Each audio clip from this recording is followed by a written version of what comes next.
है कैलाशी, है अविनाशी, आपके करीब में रहूं बस इतनी कृपा बनाकर रखना।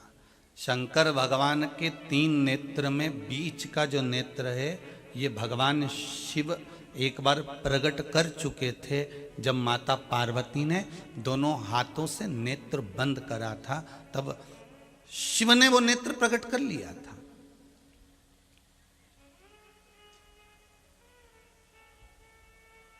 शंकर भगवान ने वो नेत्र प्रकट कर लिया था, पर उस नेत्र को जब खोला गया तो संपूर्ण ब्रह्मांड हाहाकार करने लगा। संपूर्ण ब्रह्मांड सब राख होने लगा, सब जलने लगा। प्रकाश जरूर हो गया पर सब जल रहा था।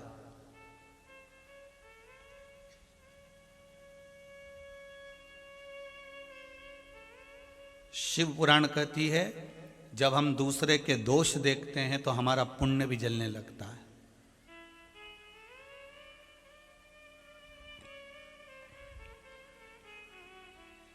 जब हम दूसरे का खोट देखते हैं, दोष देखते हैं, दूसरे का अवगुण देखते हैं, तो हमारे जो पुण्य है, हमने जो दान करा होता है, सत्कर्म करा होता है, भजन करा होता है, पुण्य करा होता है, नाम जाप करा होता है, मंत्र जाप करा होता है, वो सब जलने लगता है, समाप्त हो जाता है।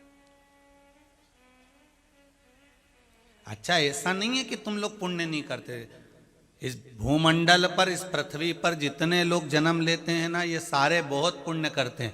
कहीं किसी को भूखे को भोजन कराएंगे, कहीं दान करेंगे, कहीं भजन करेंगे, कहीं कीर्तन करेंगे, कहीं भगवान को पानी चढ़ाएंगे, कहीं हनुमान जी को चोला चढ़ाएंगे, कहीं तीर्थ में दर्शन करने जाएंगे, कहीं किसी को जल पिला देंगे। ऐसा नहीं है। जितने लोग इस अरिहंत चैनल के माध्यम से कथा सुन रहे हैं, आस्था चैनल के माध्यम से कथा सुन रहे हैं, फेसबुक यूट्यूब के माध्यम से कथा सुन रहे हैं, और जितने इस पंडाल में बैठकर कथा सुन रहे हैं, या इस ब्रह्मांड में जन्म लेने वाला ऐसा कोई व्यक्ति नहीं जो दान नहीं करता हो, जो पुण्य ना करता हो, जो सत्कर्म ना करता हो, जो भजन ना करता हो, जो कीर्तन ना करता हो, किसी भी रूप में करता है। वो करता जरूर है, मतलब पुण्य तो वो कमाता है, पुण्य कमाई तो करता है। फिर गुरुजी अगर पुण्य की कमाई करता है तो नरक क्यों चले जाता है? उसका क्या कारण है? जब पुण्य कमाया तो फिर नरक जाने का तो काम ही खत्म हो जाना चाहिए। उसका कारण है, जैसे आप 10,000 रुपये महीना कमाते हो। अब 10,000 रुपये महीना तो तुमने कमाया, मतलब पुण्य तो तुमने ढेर सारा कमाया। अब तुम्हारा घर का खर्चा भी तो देखो रे कितना है। गैस की टंकी 1,000, बिजली का बिल 2,000, बच्चों की पढ़ाई 5,000, कितना हो गया?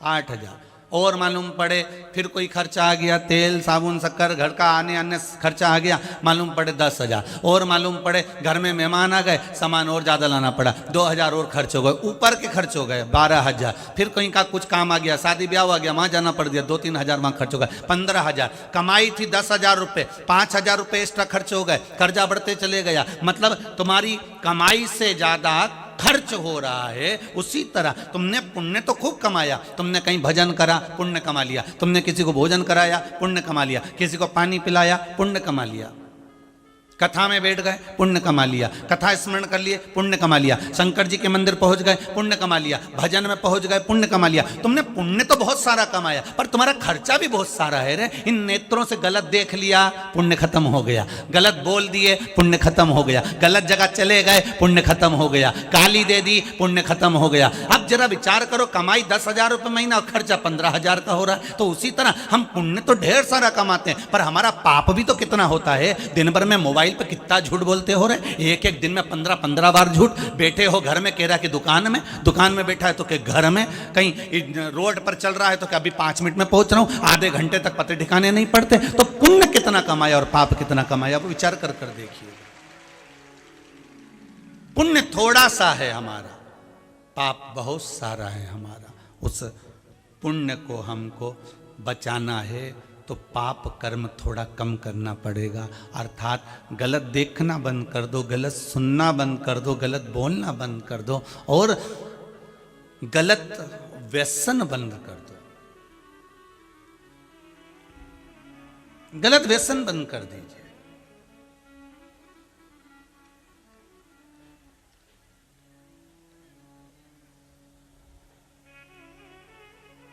कितना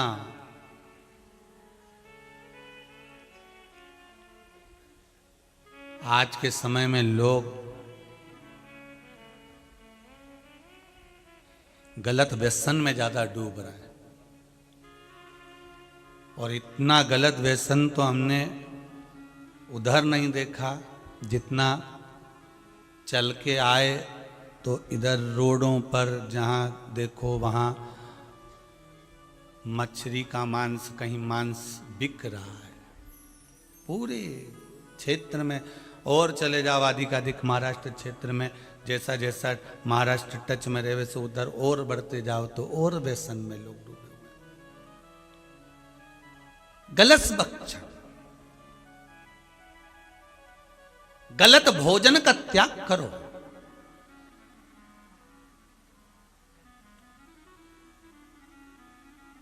शिव महापुराण में आयो, हमने कभी ये कथा हमने कभी नहीं निकाली है हम इस तरह की, पर ये कथा आज निकालना पड़ रही है कि भाई हम कुछ त्याग करें हमारे जीवन में। आप इतनी संख्या में आयो, एक एक व्यक्ति भी अगर संकल्प लेगा कि हम मांसाहार का त्याग करते हैं, हम मांसाहार नहीं करेंगे, हम व्यसन में बचेंगे, अगर एक एक व्यक्ति भी अगर संकल्प लेगा तो मांसाहार से बचने का प्रयास होगा। और आप सुधरेंगे, परिवार अपने आप सुधर जाएगा, परिवार सुधरेगा, मोहल्ला अपने आप सुधर जाएगा, मोहल्ला सुधरेगा, गांव अपने आप सुधर जाएगा, गांव सुधरेगा, शहर अपने आप सुधर जाएगा, और शहर सुधरेगा तो पूरा भारत अपने आप सुधर जाएगा। सुधरना आपको पड़ेगा,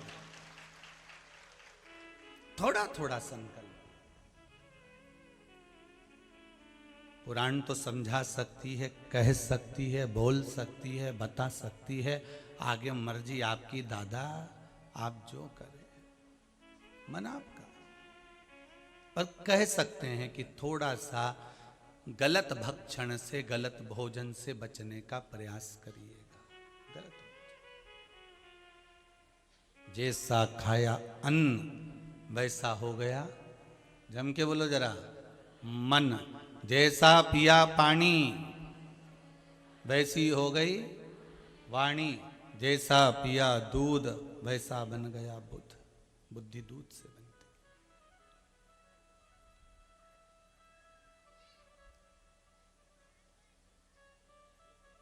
आप भगवान की भक्ति में जिस भाव से डूबे रहेंगे, भगवान के स्मरण में जिस भाव से डूबे रहेंगे, वो भाव आपका शुद्ध हो। मन को, धन को, बुद्धि को, चित्त को अच्छी जगह ले जाओ, श्रेष्ठ जगह।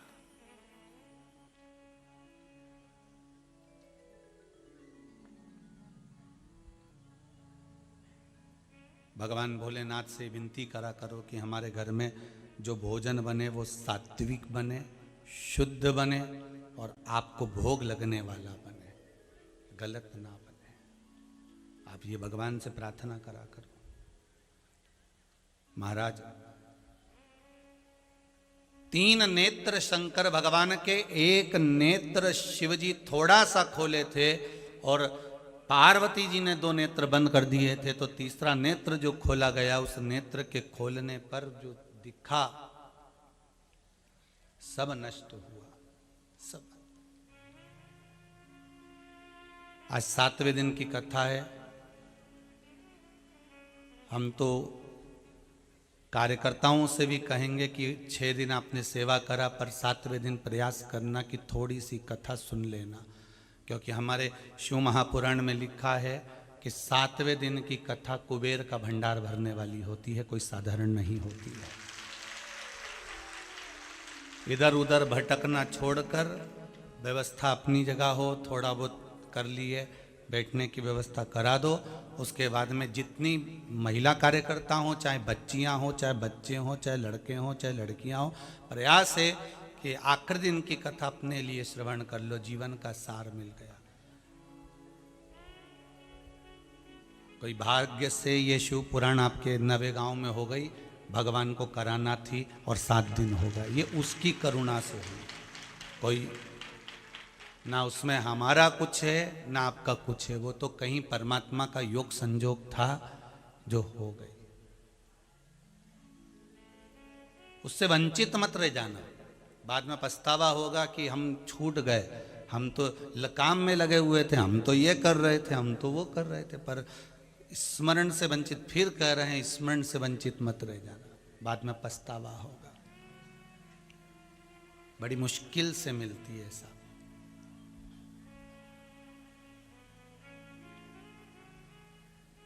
कथा कह रही है हम व्यसनों से छूट जाएं।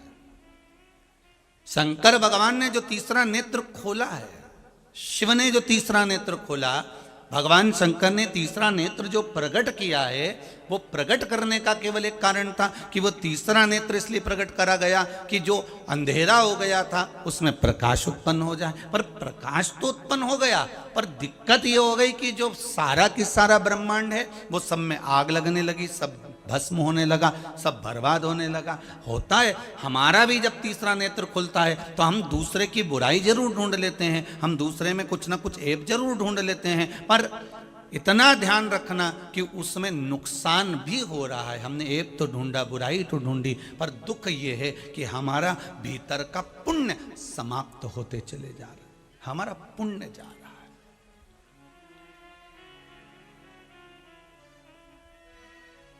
और हमारा पुण्य जब समाप्त हो गया तो फिर हमने करा क्या?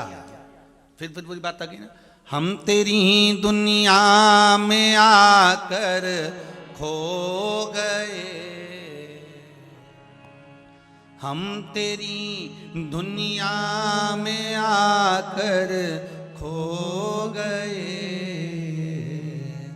कर न पाए हरि भजन और सो गए, कर न पाए हरि भजन और सो गए। माना की मुश्किल था राम नाम लेना, भगवान का भजन करना, स्मरण करना बहुत कठिन है साहब। भोजन में समय लग सकता है, श्रृंगार करने में आप समय लगा सकते हो, पर थोड़ी हम तो कई बार कथा में कहते हैं, आपने भी सुना होगा कि जितना समय माताएं अपने शरीर को देती है डेंटिंग पेंटिंग को, उतना समय भी मेरे भोलेनाथ को दे दे तो कल्याण हो जाए साहब, उतना भी दे दे तो कल्याण हो गया। बहुत वो 1 घंटे तक जो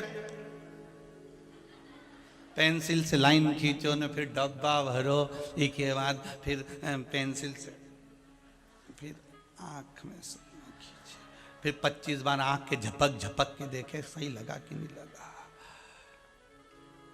फिर इधर से ज्यादा लग गया तो पल्लू को अब झपक से तो देखे, अच्छा इनको कितना आनंद आ रहा है, अब ले तो पल्लू पोछा। जितना श्रृंगार में समय दिया है उतना भगवान के भजन में भी दे दिया तो आनंद हो गया। मेरा निवेदन केवल भगवत भजन का, बहुत उतना भी अगर दिया ना बहुत। माना की मुश्किल था राम नाम लेना, बहुत मुश्किल लगता है भगवान का भजन, बहुत मुश्किल।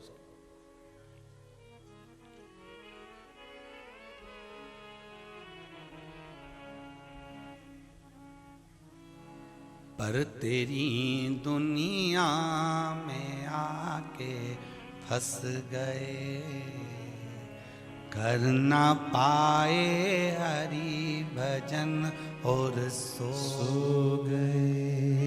हे भगवान, हम इस संसार सागर में आए थे भगवत भजन करने के लिए, स्मरण करने के लिए। थोड़ा थोड़ा समय, ज्यादा नहीं, बस थोड़ा थोड़ा थोड़ा समय।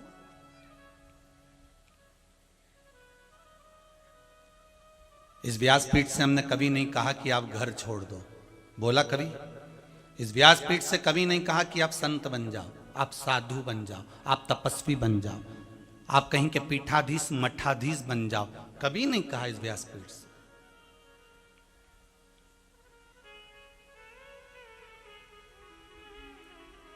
हमने कभी नहीं बोला कि आप बैरागी बन जाओ कि त्यागी बन जाओ, आप साधु बन जाओ कि संत बन जाओ। हम तो एक बात कहते हैं, सबसे बड़ा आश्रम गृहस्थाश्रम। हम कभी नहीं कहते कि तुम नर्मदा जी के घाट की, गंगा जी के घाट की, यमुना जी के घाट की, सरयू जी के घाट जाकर बैठ जाओ। तुम तो घर में रहो, खूब कमाओ डट के, एक दुकान की जगह 4-4 दुकान लगाओ, खूब व्यापार फैलाओ, खूब फैलाओ।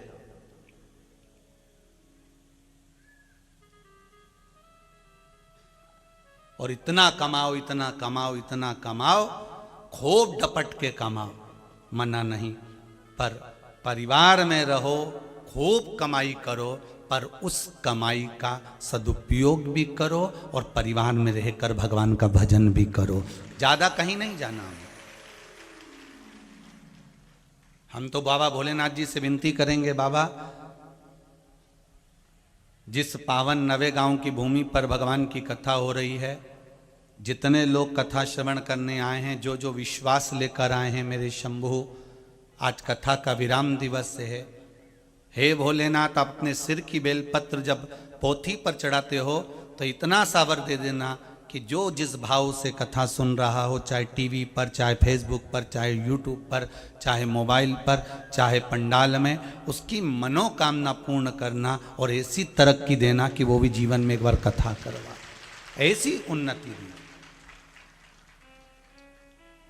एक दुकान नहीं, तुम 4-4 करो, 8-8 दुकान खोलो, व्यापार चलाओ, व्यवसाय सब कुछ करो, परिवार में खूब खुश रहो, खूब उन्नति करो तुम्हारा परिवार। पर उस परिवार में रहकर सबसे बड़ा एक काम करना, कमाई तो कोई भी कर लेता है साहब, भगवान भी कहता है कि तेरा जन्म नहीं हुआ था और माता के स्तनों में दूध दिया है तेरा पेट भरने के लिए, और मरेगा तेरे परिवार वाले अग्नि नहीं देंगे, कफन नहीं देंगे, लकड़ी नहीं देंगे, तो तू चिंता मत करना, मैं बैठा हूँ। मैंने कोरोना महामारी में सब कुछ दिखा दिया, जब परिवार वाले आग देने नहीं आए तो मैं खुद आगे रहकर अग्नि लगवा दिया, तो चिंता मत करना, कोई नहीं आया तब मैं आया हूं। क्यों टेंशन लेता? आप उसके भरोसे पर छोड़ दो।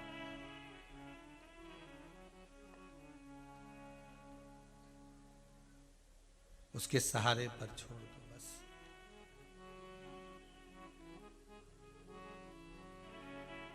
महाराज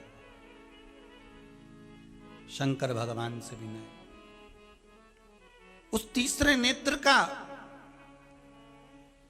प्रकट होना और उससे ब्रह्मांड में आग लग जाना, समाप्त हो जाना, उजाला हुआ, प्रकाश हुआ, पर अग्नि प्रकट हो जाना, नुकसान भी बहुत हुआ है। जब जब हम किसी का दोष देखते हैं, किसी में अवगुण देखते हैं, हमारा नुकसान बहुत होता है। हमारा पुण्य, हमारा दान, हमारा धर्म, हमारा सत्कर्म, हमारा सुंदर भजन समाप्त हो जाता है।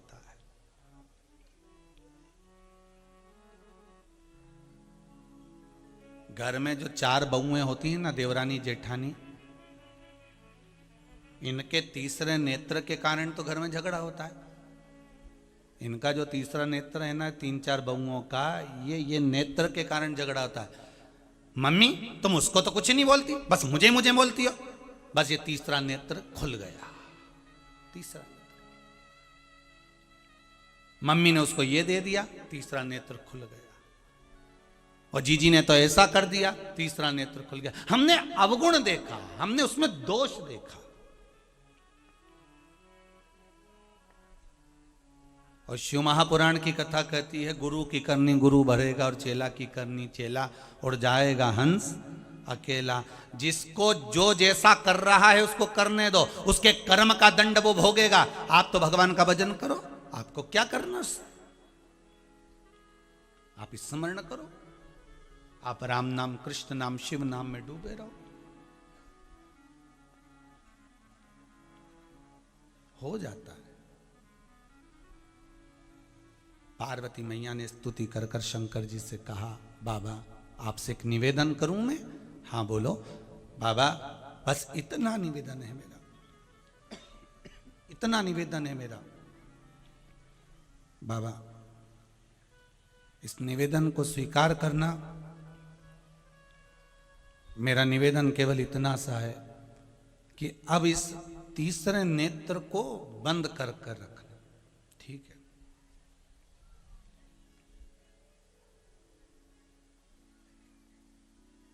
पर तीसरा नेत्र कभी खोलूं ना?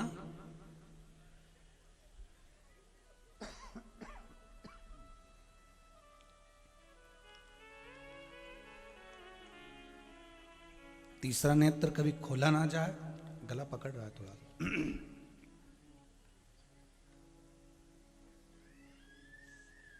पार्वती जी कहती है नहीं, ऐसा नहीं कर रही हूं कि आप मत खोलिए, पर तीसरे नेत्र की जब जरूरत हो, तीसरे नेत्र की जब जरूरत पड़े, संसार सागर में जब उद्धार के लिए जरूरत पड़े, जब तीसरे नेत्र की जरूरत पड़े, तब इसे अवश्य खोलो। तब आप मना नहीं है इसको खोलने के लिए। आप कहोगे गुरुजी किसी में अवगुण नहीं देखना है,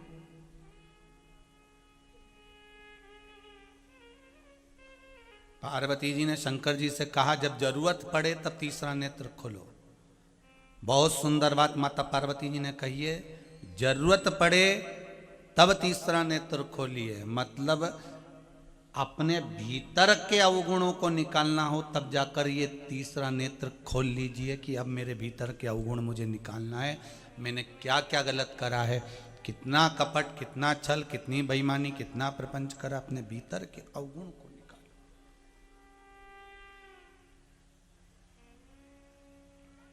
और हम सबके अवगुण निकालते हैं पर अपने भीतर के अवगुण नहीं निकालते।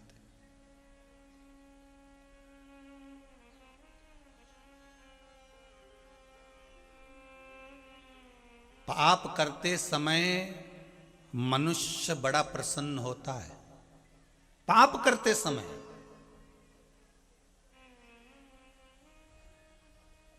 बहुत प्रसन्न होता है।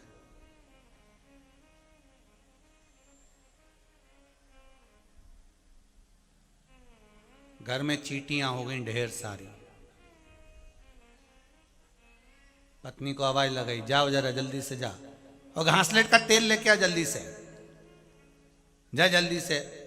और पत्नी ने वो पति को लाके दिया और पति ने वो सारी चींटियों पे तेल डाला। चींटियां तड़प रही, मर गई। और पति कहने लगा देख ले 1 मिनट में साफ मर गई कि नहीं मर गई। पाप करते समय मनुष्य के चेहरे पर मुस्कुराहट आ जाती है, मुस्कुराहट आ गई।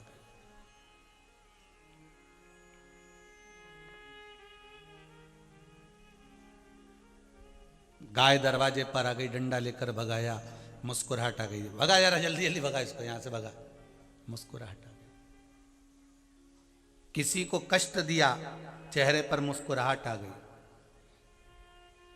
वो कहते ना, पाप करंता हंसे ये मनवा, जाप करंता रोए।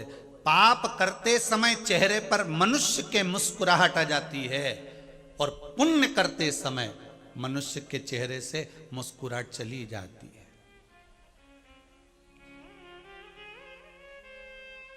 मुस्कुराहट चली गई। किसी मंदिर में गए और मंदिर में जाने पर तो मिठाई का डब्बा ले गए आधा किलो का, पंडित जी को दिया कि पंडित जी आधा किलो मिठाई का डब्बा है, लो प्रसाद का भोग लगा दो। पंडित जी ने डब्बा लिया, डब्बा लेकर पंडित जी ने उसमें से डब्बा लेकर मालूम पड़े 4-5 पेड़े उसमें से लड्डू निकाल लिए। तो जो पुण्य कमाने गया था उसके मन में वही 5 लड्डू खटक गए। बताओ महाराज का छोटा इतना सारा लड्डू निकाल लिया।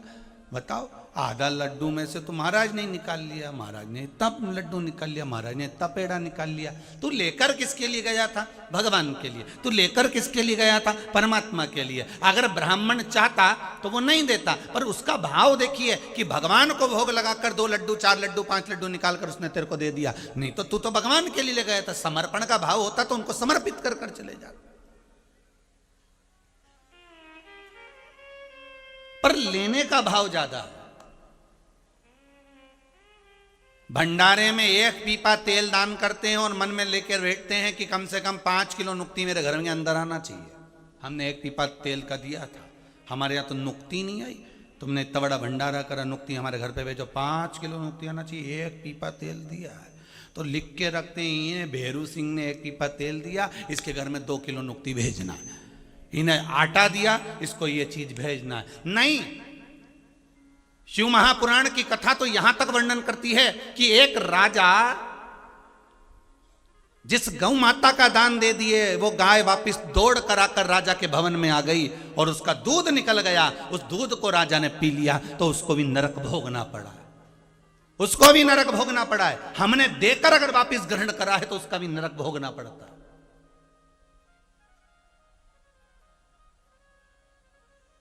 देव आपने दिया कि भैया ये भंडारे में हम दान नहीं कर रहे, हम प्रसाद बनाने के लिए दे रहे हैं कि ये प्रसाद बनाना, प्रसाद होगा तो आप खा सकते हो, पर दान दे दिया कि मैंने तो ये दान दिया, तो दान दिए को आप भोग नहीं कर सकते। दान दिए वो का भोग नहीं है।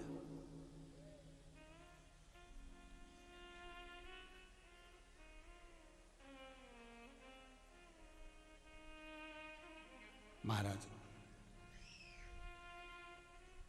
हमें अपने भीतर का पाप कर्म, हमारे भीतर का पाप कर्म, हमारे भीतर का दोष, हमारे भीतर की जो दोष हैं, हमें उसको ये तीसरे नेत्र के द्वारा प्रकट करना है कि हमारे भीतर ये दोष है। और भगवान से कहना अभी कि माना के मैं पतित बहुत हूं। हे बाबा, माना कि मैं पतित हूं, पर पतित पावन तेरो नाम भोले त्रिपुरारी।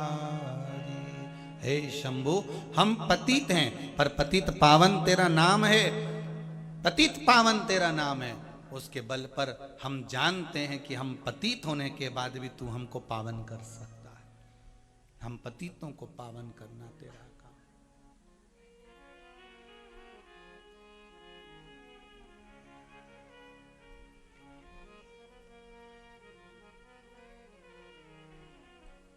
किसी के सुख को देखकर यह ना विचार करना कि बता उसको सुख ज्यादा मिल गया, उसमें आनंद की अनुभूति हो सकती हो।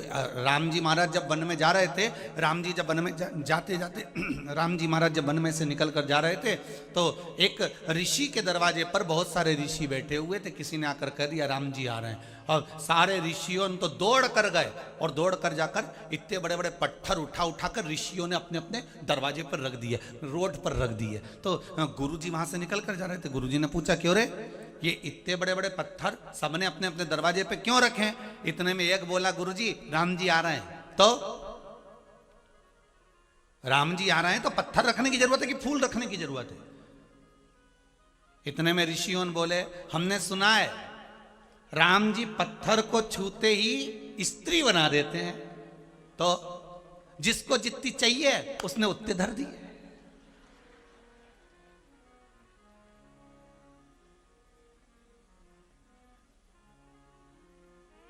इतने में गुरु जी बोले राम जी आ तो रहे हैं पर रोते रोते आ रहे हैं। तो ऋषियों ने पूछा वो काय के लिए रो रहे हैं?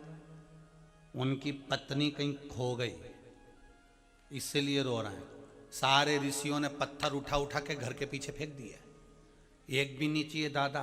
एक के चक्कर में जब परमात्मा को रोना पड़ रहा है तो यहां तो अपने 15-15 धर दिए। उठाओ वापिस पीछे फेंको, वापिस पीछे। एक के चक्कर में जब भगवान को रोना पड़ रहा है तो हमने तो 15 पत्थर धरे हैं, हमने 15 शिलाएं रखी है, उठा उठाकर सबने पीछे फेंकना चालू कर दिए। हमें नहीं चाहिए। गुरु ने कहा किसी के सुख को देखकर ये मत सोचना कि वो सुखी है, उसके भीतर का दुख वही जान सकता है। तो भीतर का दुख वही जान सकता है। कई लोग संसार में ऐसे भी हैं साहब, संसार की कहें अपने आसपास में भी आप देखोगे ना तो आपको मिल जाएंगे। उनके चेहरे पर तो बड़ी प्रसन्नता रहती है, रोज कंगा भी कर लेते हैं, अच्छे कपड़े भी पहन लेते हैं, भोजन भी कर लेते हैं, पर भीतर से कितना दुख है ये वही जान सकता है। कितना रोता है अंदर से ये वही जान सकता है। उसको क्या गम है, उसको क्या दुख है, ये वही जान सकता है, कोई दूसरा नहीं।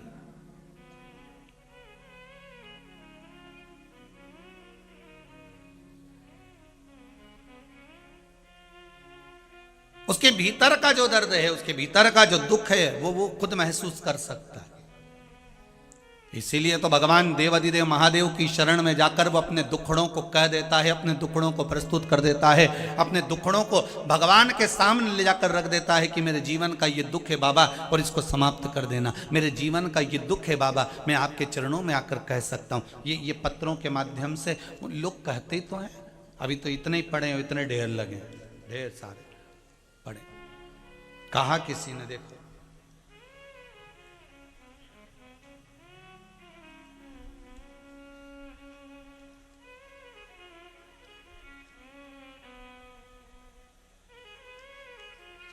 राजेश्वरी शिववंशी हैं, शिवनगर कॉलोनी छिंदवाड़ा से आए। राजेश्वरी शिववंशी हैं। कहीं बैठे हों तो हाथ उठाइएगा। आप ही हैं? आपने पत्र में लिखा है, गुरुदेव सावन के महीने में शिव पुराण सुन रहे हैं।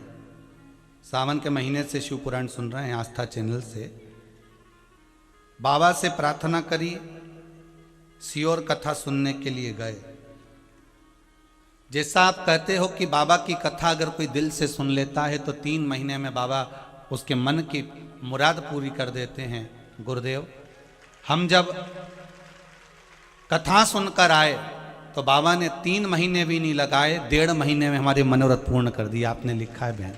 एक बार दोनों हाथ उठाकर हर हर महादेव कर दीजिए। हर हर महादेव। बैठिए बहन, बैठिए। ये शिव की कृपा।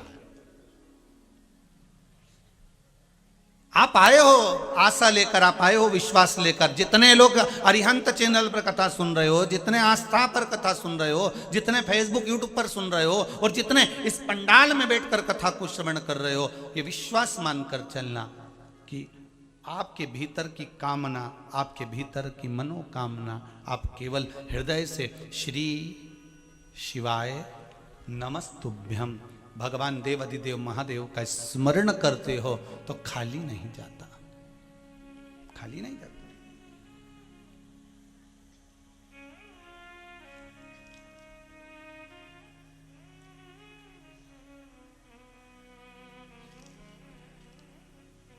वार्ड नंबर 3, कल्पना कॉलोनी, जुन्नार देव।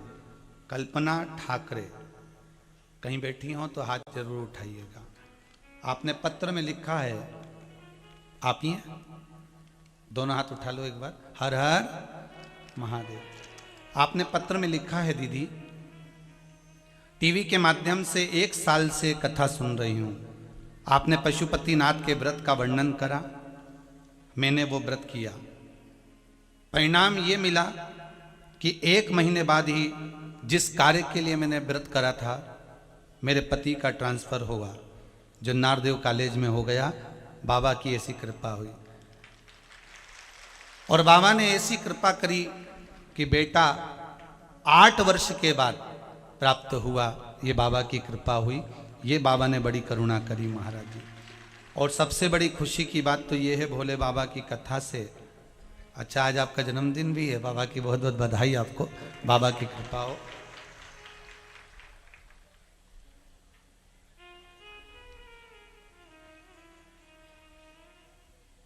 पति और बेटा भी आप कथा में आए। कहाँ बैठे हैं, जरा खड़े होंगे। बहुत बहुत बधाई आपको, बाबा देवाधिदेव महादेव की कथा में पधारे। यही खुशी है बहन। प्रसन्नता की बात तो ये है कि आज सबसे बड़ी प्रसन्नता की बात तो ये है कि माताएं तो कथा सुन रही हैं, साथ में अपने पति और बच्चों को भी प्रेरणा दे रही हैं कि कथा तत्व क्या है, उसको श्रवण करें। विराजिए, विराजिए, बैठिए। हर हर महादेव। भगवान शिव जब कृपा करता है, शंकर जब करुणा करता है, तो कोई कमी नहीं छोड़ता महाराज,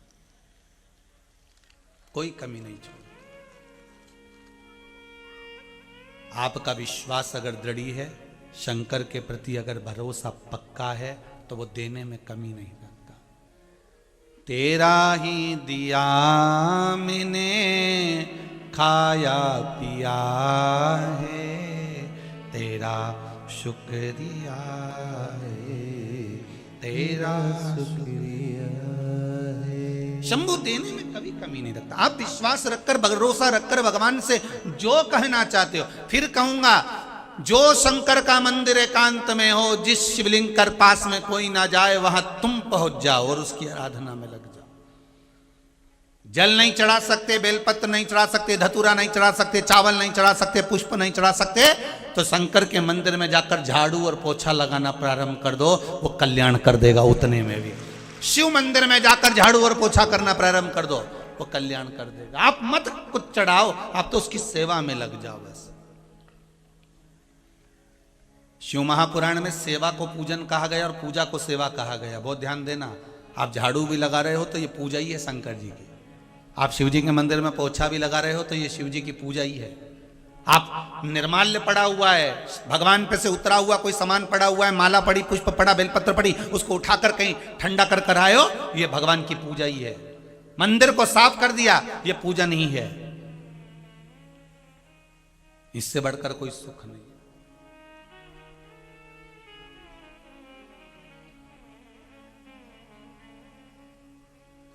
करो सेवा। महाराज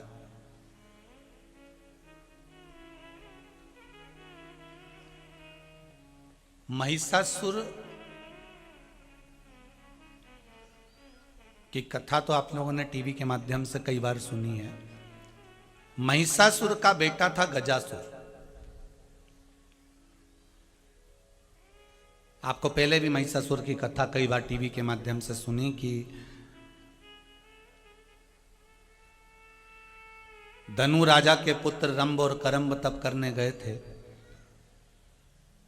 करम्ब को मगर ने खा लिया था, फिर रंभ ने तप करा, ब्रह्मा जी से वर प्राप्त करा कि मुझे वर दीजिए, मेरे घर में संतान नहीं है, संतान हो जाए। ब्रह्मा जी ने वर दे दिया, तप करके उठेगा, उठकर तू जिसको प्रेम से देख लेगा उसी से तेरी संतान होगी। रंभ ने उठकर घर जाते समय एक भैंस को, एक महिष को प्रेम से देख लिया था, तो भैंस का गर्भ ठेर गया था। भैंस का, महिष का गर्भ ठेर गया था। महिष, भैंस जब घर पहुंची तो भैंसे ने देखा कि मेरी पत्नी का गर्भ ठेरा हुआ है, तो इसके गर्भ में किसका बच्चा है। भैंसे ने, महिषा ने देखा कि इसके गर्भ में किसका बच्चा है, तो ज्ञात हुआ कि वो रंभ की दृष्टि से गर्भ ठेर गया। इसको क्रोध आ गया और भैंसा दौड़ कर गया जहां से रंभ निकल कर जा रहा था, उसको सींगों में उठाकर पटक कर उसके पांव से रोंद रोंद कर उसको मार दिया। रंभ मर गया। नगर के लोगों ने उसका अंतिम संस्कार करा, चिता पर लेटाया, आगी देना चालू करी, अग्नि लगी। इतने में भैंस को लगा, महिष को लगा कि मेरे गर्भ में जो बच्चा है वो रंभ का है, तो मैं इसकी पत्नी हो गई और ये मेरा पुत्र है। क्यों ना, अगर मैं इसकी पत्नी हो गई तो पति के साथ सती हो जाती हूं। जलती हुई चिता में वो भैंस दौड़ती दौड़ती गई महिष, और दौड़ती दौड़ती वो भैंस जलती हुई चिता के अंदर कूद गई। जैसे ही चिता के अंदर कूदी, कूदते से ही जब वो तड़पने लगी, चलती चिता में जलने लगी, तब उसके गर्भ से एक बेटे ने जन्म ले लिया जिसका नाम महिषासुर हो गया, जिसका नाम महिषासुर था।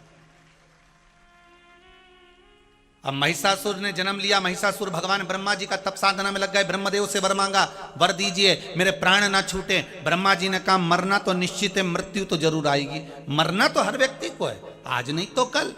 पहले भी कथा में कहा बादाम खाओगे तो भी मरोगे, नहीं खाओगे तो भी मरोगे।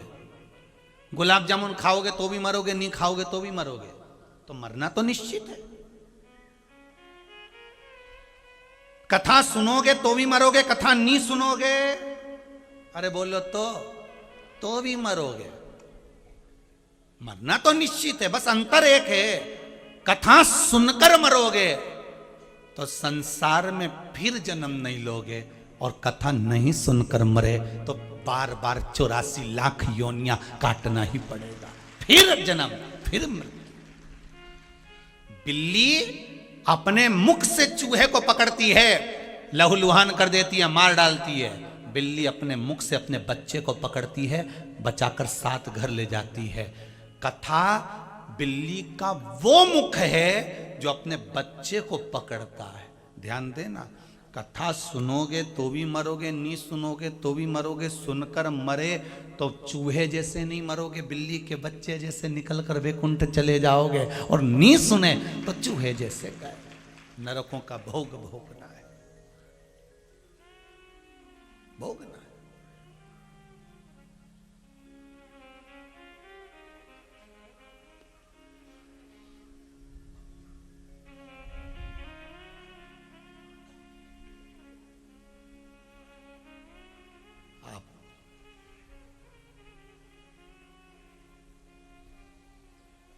महिषासुर ने कहा मुझे वर दो, मैं मरूं ना। मरना तो पड़ेगा, निश्चित है। आप लोगों से भी निवेदन है, कभी ये मत सोचना कि अपन मरेंगे ही नहीं, हो मरना निश्चित है।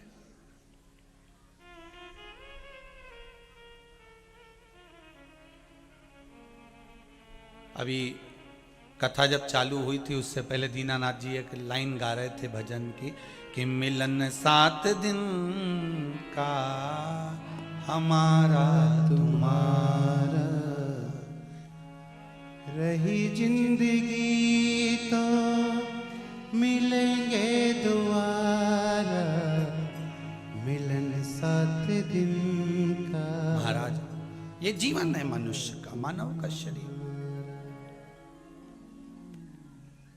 जाना सभी को है, सबको जाना है, पर आशा ऐसी लगा कर बैठे हैं कि अब हमको नहीं जाना। वो तो अच्छा है,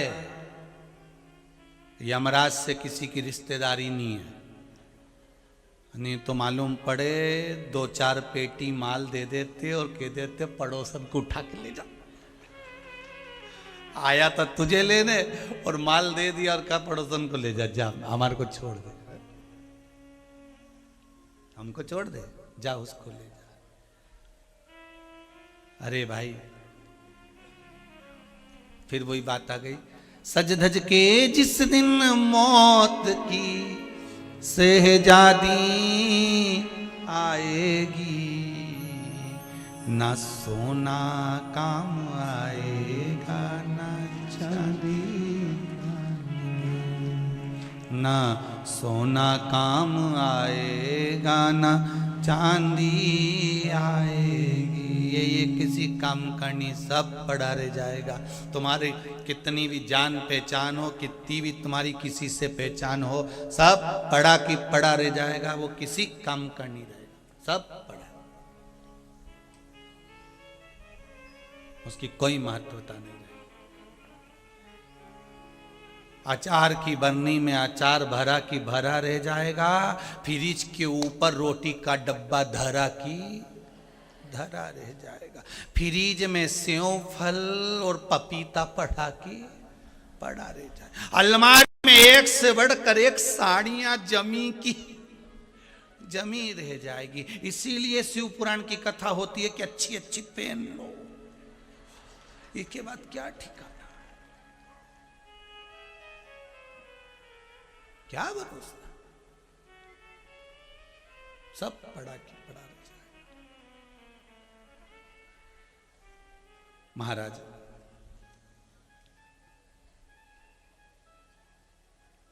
मेरे प्राण ना छूटे, महिषासुर कह रहा है। ब्रह्मा जी ने कहा मरना तो निश्चित है, और कोई वर मांग लो, तो वर दीजिए। अगर मरूं तो स्त्री के हाथ से मरूं, क्योंकि महिषासुर को यह मालूम था कि कोई महिला में कोई स्त्री में ये बल नहीं हो सकता जो मुझे मार दे, ये किसी की सामर्थ्यता नहीं हो सकती, स्त्री के हाथ से मरूं मैं। तथास्तु कह दिया, तथास्तु। और महिषासुर क्रोधित हुआ, आनंदित होकर उसने पूरे सृष्टि से मंदिर, देवालय, तीर्थ, व्रत सब समाप्त करवा दिए। देवताओं में हलचल मच गई, सारे देवताओं ने पुकारना चालू करा देव अधिदेव महादेव को। शंकर भगवान ने पूछा क्या हुआ? तो भगवान 33 कोटि देवता कहते हैं प्रभु बस केवल एक काम हुआ है कि महिषासुर का संहार करना है। ये वो राक्षस है जो स्त्री के हाथ से मरेगा। तो भगवान शंकर ने कहा इसको मारना ही था तो भगवान विष्णु से चले जाते, विष्णु भगवान के पास में। हम भगवान विष्णु के यहां भी गए तो भगवान विष्णु को भी लेकर आए, हम भगवान विष्णु को भी लेकर आए। कहां है भगवान नारायण? भगवान नारायण को जो देखा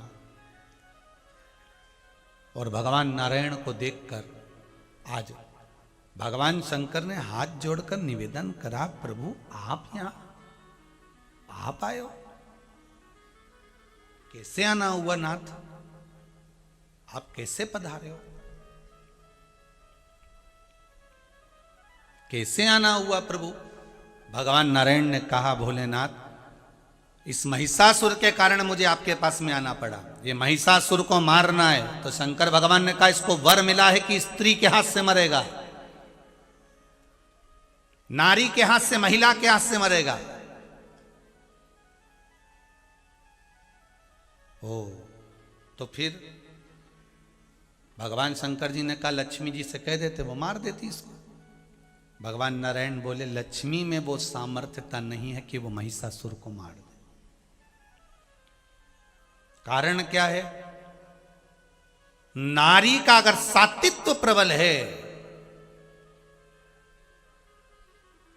और उसके सात्वित्व की प्रबलता है तो वो मार सकती है।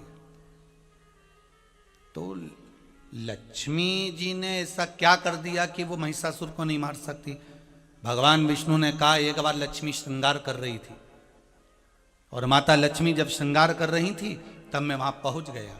लक्ष्मी जी का श्रृंगार देखा तो मुझे हंसी आ गई।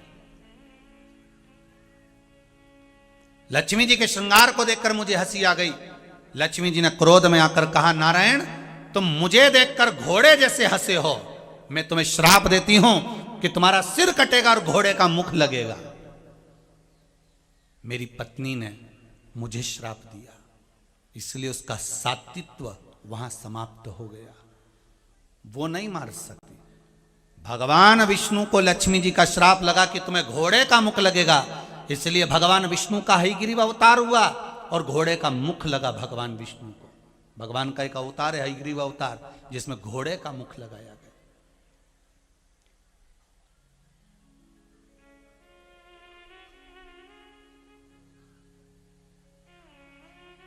जो नारी अपने पति से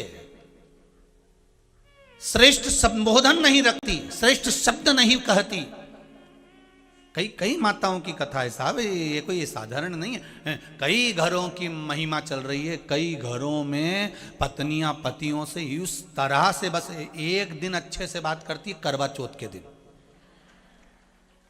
बाकी के समय की तो कोई गारंटी नहीं है दादा। जब बोलती है तो ऐसी बोलती है कि रसोई घर में रखे बर्तन गिरने लगते हैं अपने आप। जब बोले तब गरजे, तब धर से गरजे। अब कहा बोलो प्रेम से, वाणी हमेशा प्रेम की होना चाहिए, वात्सल्यता की होना चाहिए, मिठासता की होना चाहिए, पर वाणी में श्रेष्ठता नहीं रहती महाराज। बोलते समय वो कहते ना, बोलना तो व्यक्ति को बचपन से आ जाता है, पर क्या बोलना है ये आखिरी तक नहीं सीख पाता। कैसे बोलना है ये आखिरी तक नहीं सीख पाता। बोलना तो बचपन से सीखा है, बोलना सिखा दिया, मम्मी बोलो, पापा बोलो, भाई बोलो, बंधु बोलो, सखा बोलो, ये सीखना तो कोई भी सिखा देगा, पर कैसे बोलना है, क्या बोलना है, किस तरीके से बोलना है, ये कोई सिखाने वाला नहीं होता। हमको अपने आप में सीखना पड़ता है, कोई दूसरा नहीं सिखाएगा, स्वतः सीखिए। महाराज लक्ष्मी जी ने मुझे अपशब्द कहा, इसलिए लक्ष्मी नहीं मार सकती। तो भगवान शिव ने कहा ब्रह्माणी को भेज देते। ब्रह्मा जी की धर्म पत्नी ब्रह्माणी, वो तो मार सकती थी। ब्रह्माणी ने क्या गलत कर दिया? भेजो ब्रह्माणी को। ब्रह्मदेव पीछे से आकर बोले, ब्रह्मा जी बोले ब्रह्माणी भी नहीं मार सकती इस महिषासुर को। क्यों? क्योंकि एक बार ब्राह्मण यज्ञ करवा रहे थे पुष्कर जी में, मैं यज्ञ में बैठने जा रहा था, ब्राह्मणों ने कहा धर्म पत्नी को बुलाओ, मैं ब्रह्माणी को बुलाने के लिए गया, ब्रह्माणी ने कहा मैं श्रृंगार कर कर आती हूं, ब्रह्माणी नहीं आई। ब्राह्मणों ने कहा ब्रह्मा देवता अगर ब्रह्माणी नहीं आ रही तो आप वापिस जाओ बुलाने। ब्रह्मा जी फिर बुलाने के लिए गए, ब्रह्माणी चलो यज्ञ प्रारंभ करना है। ब्रह्माणी नहीं आई, बारंबार ब्रह्माणी को बुलाया गया पर ब्रह्माणी नहीं आई। अंत में ब्राह्मणों ने कहा मुहूर्त निकलने वाला है, जल्दी करो ब्रह्मदेव, ब्रह्माणी को लाओ। ब्रह्माणी तब भी नहीं आई। तब ब्रह्मा जी ने ब्राह्मणों से कहा ब्राह्मण देवता अब तुम्हें जो करना है करो, यज्ञ प्रारंभ करो। ब्राह्मणों ने एक गाय को खड़ा करा और गौ माता को खड़ा कर कर ब्राह्मणों ने वेद ध्वनि पढ़ना प्रारंभ कर दी, वेदों का मंत्र उच्चारण करना प्रारंभ करा, वेद ध्वनि करना प्रारंभ करी तो गाय के मुख से वेद माता गायत्री को प्रकट कर लिया। वेद माता गायत्री को प्रकट कर लिया गाय के मुख से, और वेद माता गायत्री को प्रकट करके ब्रह्मा जी के पास में बिठा दिया। यज्ञ प्रारंभ होने लगा। जैसे ही यज्ञ प्रारंभ हुआ इतनी देर में ब्रह्माणी आकर खड़ी हो गई। ब्रह्माणी ने कहा ब्रह्मदेव अपनी धर्मपत्नी को छोड़कर दूसरी नारी को अपने पास में बिठाया आपने। ब्रह्मा जी समझा रहे थे गलती तुम्हारी है, ये ब्राह्मणों ने करा है जो बिठाया है, गलती तुम्हारी है ब्रह्माणी, तुम नहीं आई, यज्ञ का मुहूर्त निकल रहा था। ब्रह्माणी को क्रोध आ गया और ब्रह्माणी ने श्राप दे दिया, ब्रह्मदेव मेरा श्राप है, पृथ्वी पर कहीं तुम्हारे मंदिर नहीं बनेंगे, केवल एक भूमि पुष्कर जी में जहां तुम यज्ञ में बैठे हो यहीं पर तुम्हारी पूजन होगी। और ब्रह्मा जी के मंदिर कहीं नहीं, केवल एक पुष्कर जी को छोड़कर सारे देवताओं के मंदिर मिलेंगे पर ब्रह्मा का नहीं मिलेगा।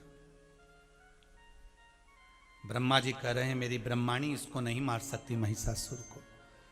तो फिर ब्रह्मा और विष्णु ने पूछा, फिर शिव जी ने पूछा कौन मारेगा?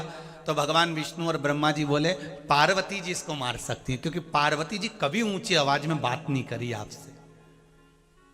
शंकर भगवान बोले इसको तो गुस्सा ही नहीं आता, अब करें क्या? गुस्सा तो दिलाना पड़ेगा, जब गुस्सा आएगा तभी तो इसका संहार होगा। शंकर जी ने पूछा कि पत्नी को गुस्सा कैसे दिलाते हैं? तो भगवान विष्णु बोले उनके बाप को बखानो, उनके पिताजी को बखानिए, पिताजी को बखाने से गुस्सा आ जाएगा। हाँ?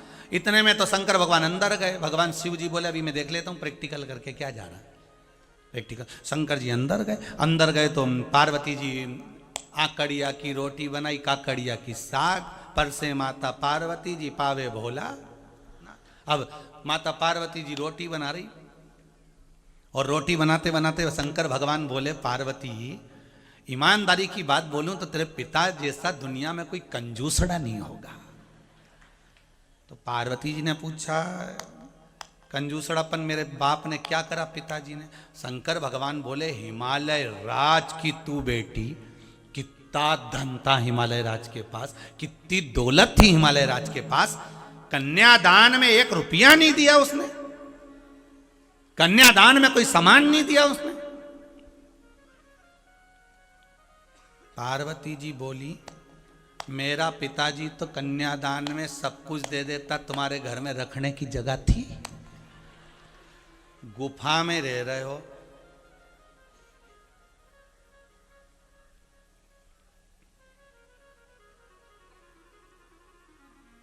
पानी भी नहीं मालूम पड़ता कहां से टपक के निकल जाता है।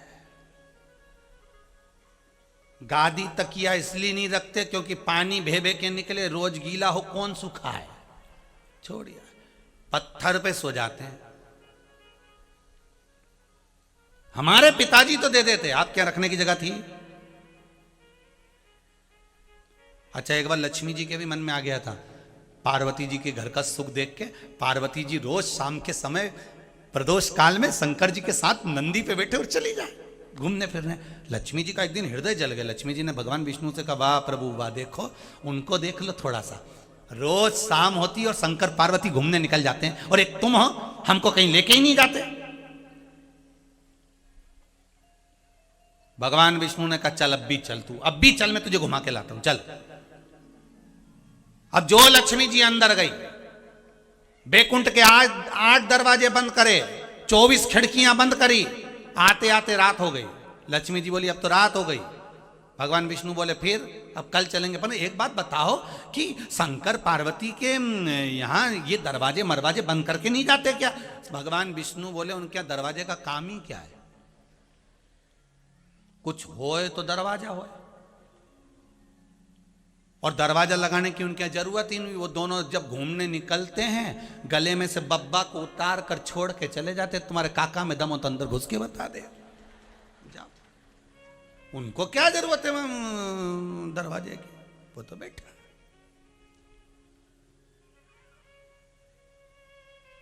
वो तो अलमस्त होकर बैठा हुआ, उसे किसी चीज की जरूरत नहीं।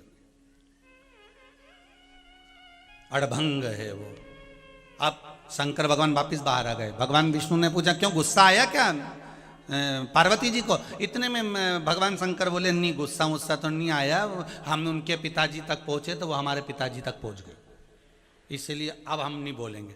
तो अब भगवान विष्णु बोले एक काम करो कि तुम सती का जो जन्म हुआ था ना अगला, उनके बारे में बोलो, तब गुस्सा आएगा, क्योंकि उस समय भी गुस्से में जल के भस्म हो गई थी, फिर गुस्सा आ जाएगा। शंकर भगवान फिर पहुंच गए। शिव जी ने कहा ओ पार्वती, तेरा अगला जन्म तू सती थी, तेरे पिताजी ने तेरा कितना अपमान करा, सबको पत्र दिया, तुझे नहीं बुलाया, तेरे को कितना सहन करना पड़ा और जलकर तू भस्म हो गई थी सती। इतने में माता पार्वती जी हाथ में से आटा छोड़ाती हुई बोली प्रभु ये सब कुछ तुम्हारे कारण हुआ था। शंकर जी ने पूछा वो कैसे? पार्वती जी बोली अगर तुम मेरे साथ मेरे पिताजी के यज्ञ में चलते तो मेरे पिता की इतनी हिम्मत नहीं थी कि मुझसे कुछ कह देता, वो तो तुम नहीं गए ना साथ में, इसलिए मुझे जलकर भस्म होना पड़ा। होता कई बार घर में ऐसा काम हो जाता है, पत्नी बाजार गई और वो भिंडी खरीद के लिए आई, गिलकी खरीद के लिए आई, लौकी खरीद के लिए आई बाजार में से, और पति को जब पति ने देखा क्यों क्या लेकर आई है, लौकी लाई, भिंडी लाई, गिलकी लाई, अच्छा ओ क्या भाव मिली? 20 रुपए किलो। पति बोला मैं अभी दुकान से आ रहा था 10 रुपए किलो मिल रही थी, तो क्यों महंगी लेके आई? इतने में पत्नी बोली तो साथ चलते ना, कौन ने बोला मत चलो, जब मैं जा रही हूं ले आई। शंकर भगवान वापिस बाहर आ गए। भगवान विष्णु ने पूछा गुस्सा आया? इतने में तो पार्वती बाहर आई, वहीं से महिषासुर निकल कर जा रहा था भैंसे पे बैठकर। जो पार्वती जी की सुंदरता देखी, महिषासुर ने आवाज लगा दी अरे ओ सुंदरी, ओ सुंदरी। अब जो बोला ओ सुंदरी, इतने में तो पार्वती जी जो घूम के देखी, मैया के लाल लाल नेत्र, सुरमा नयनों में बड़ी सी बिंदी माता के, और केश खुले हुए, और जो अधर से नयनों से माँ ने देखा, महिषासुर बोला रही ओ सुंदरी चलो मेरे साथ चलो। पार्वती जी के तो गुस्सा आ गया। शंकर भगवान विष्णु से बोले आप बताओ पार्वती को गुस्सा लाने के लिए क्या करना है? भगवान विष्णु बोले पीछे हट जाओ, चिंगारी में आग लग गई है, हट जाओ, आग लग चुकी है, अब हट जाओ, अब तो युद्ध ही होगा।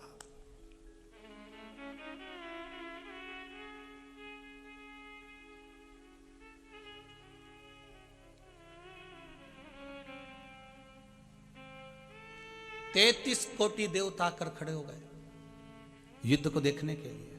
33 कोटि देवता आकर खड़े हैं। युद्ध प्रारंभ। महिषासुर तेरा अंत समय आ गया है। महिषासुर हंसते हुए बोला इतनी सुंदर हो, सुंदर सुंदर बातें करो। पार्वती जी बोली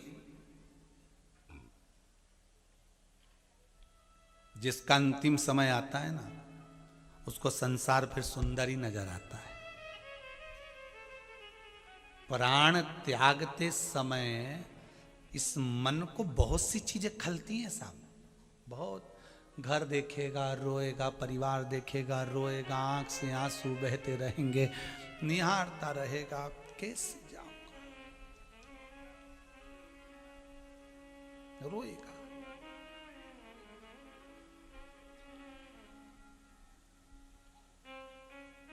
मां ने सिंह को बुलाया, शेर सामने आ गया। महिषासुर हंसा। जादू जानती है, इतनी सुंदर होकर सिंह आ गया तेरे कहने पर, मुझे भय दिखाती है। महिषासुर और आगे बढ़ा। पार्वती जी शेर पर चढ़ गई और सिंह से कहा, जब मैं टूट पड़ूं, इसकी छाती पे त्रिशूल दूंगी, तू इसके पाड़े पर, इसके भैंसे पर चढ़ जाना तू। देवता पुकार रहे हैं, तेरे भक्त जनों पर माता भीड़ पड़ी है भारी, और दानव दल पर टूट पड़ो मां करके सिंह सवारी। सो सिंगों से तू बलशाली, अष्ट भुजाओं वाली, दुखियों के दुखड़े ओ मैया हम सब उतारे तेरी आरती। देखा सिंह दौड़ा, और जो दौड़ा मां ने बाल खोले, नयन लाल लाल हो गए। देवता भी घबराने लगे। सारे देवताओं की रोमावलियां खड़ी हो गई। अब क्या होगा? घबराने लगे। मां विशाल नैन, अधरों पर मुस्कुराहट, नाक में नथनी, सिर पर बेंदा लगा, नयन में सुरमा, और मुस्कुराती हुई जो टूटी मां, जो टूटी, टूटते सहित सिंह भैंसे पर चढ़ गए। अरे तेरे भक्त जनों पर माता भीड़ पड़ी है भारी, दानव दल पर टूट पड़ो मां करके सिंह सवारी। सो सिंगों से तू बलशाली, अष्ट भुजाओं वाली, दुखियों के दुखड़े निवारती। ओ मैया हम सब उतारे तेरी आरती। अम्बे तू है जगदम्बे काली, जय दुर्गे अपर वाली, तेरे ही गुण गाए आरती। ओ मैया हम सब उतारे तेरी आरती। भाव से दोनों हाथों से ताली से बजाते हुए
माँ बेटे का है इस जग में बड़ा ही निर्मल नाता। माँ बेटे का है इस जग में बड़ा ही निर्मल नाता। ओ माँ बेटे का है इस जग में बड़ा ही निर्मल नाता। माँ बेटे का है इस जग में बड़ा ही निर्मल नाता। पुत्र कपूत सुने हैं पर ना पुत्र कपूत सुने हैं पर ना माता सुनी तो माता, सब पे करुणा दर्शाने वाली, अमृत बरसाने वाली, दुखियों के दुखड़े निवारती। ओ मैया हम सब उतारे तेरी आरती। अम्बे तू है जगदम्बे काली, जय दुर्गे अपर वाली, तेरे ही गुण गाए आरती। ओ मैया हम सब उतारे तेरी आरती। माँ ने बाल खोले, मुस्कुराती अधर पर बड़ी सी नथ, सिर पर बेंदा और शेर पर रखा पांव माने, और महिषासुर को चिल्लाकर बोली, रे महिषासुर अभी रुक, तेरे भक्त जनों पर माता भीड़ पड़ी है भारी, तेरे भक्त जनों पर माता भीड़ पड़ी है भारी। ओ दानव दल पर टूट पड़ो माँ, दानव दल पर टूट पड़ो, ओ दानव दल पर टूट पड़ो माँ, दानव दल पर टूट पड़ो। ओ करके सिंह सवारी सो सो, सियों से है बलशाली, अष्टभुजाओं वाली, दुखियों के दुखड़े निवारती हो मैया, हम सब उतारे तेरी आरती। जय हो जय हो।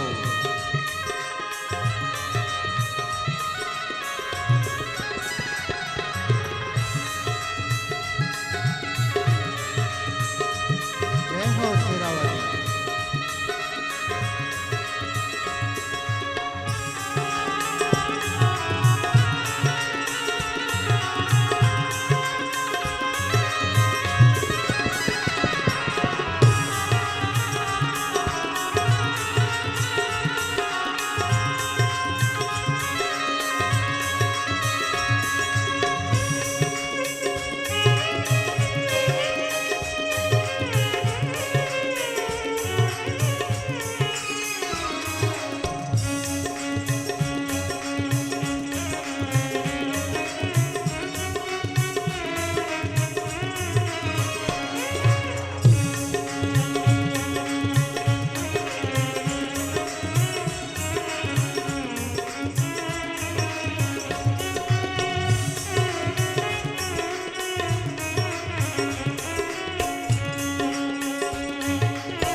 माता जगत जननी जगदम्बा सिंह पर चढ़कर टूट पड़ी महिषासुर के ऊपर।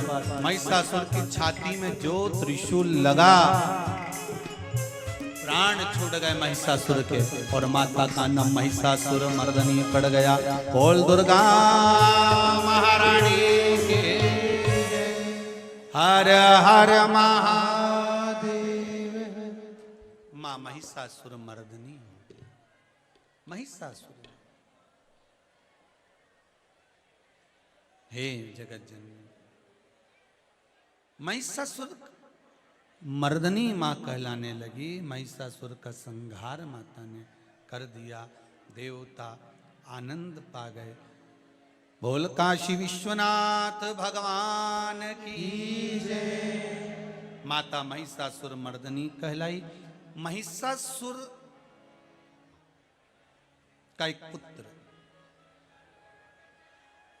महाराज, जिसका नाम था गजासुर। बड़े भाव से आनंद से श्रवण करिएगा। इसका नाम था गजासुर। शंभो शरणे पड़ी, मांगू घड़ी दुख काटो। जितने लोग बैठे सब प्रेम से बोलो, शंभो शरणे पड़ी, मांगू घड़ी रे घड़ी दुख काटो।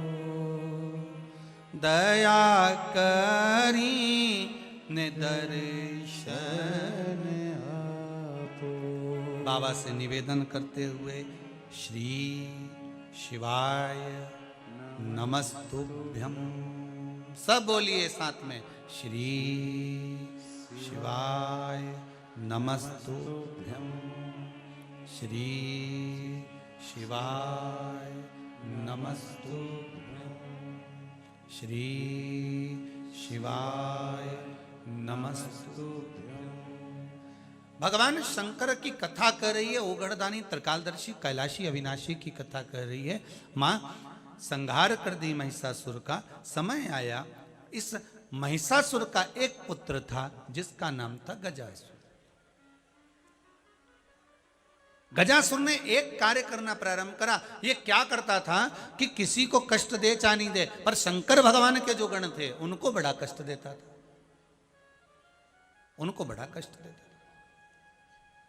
शिव जी के जो गण थे उनको कष्ट दे रहा है। एक बात अपने जीवन में उतारी है। कई लोगों की आदत रहती है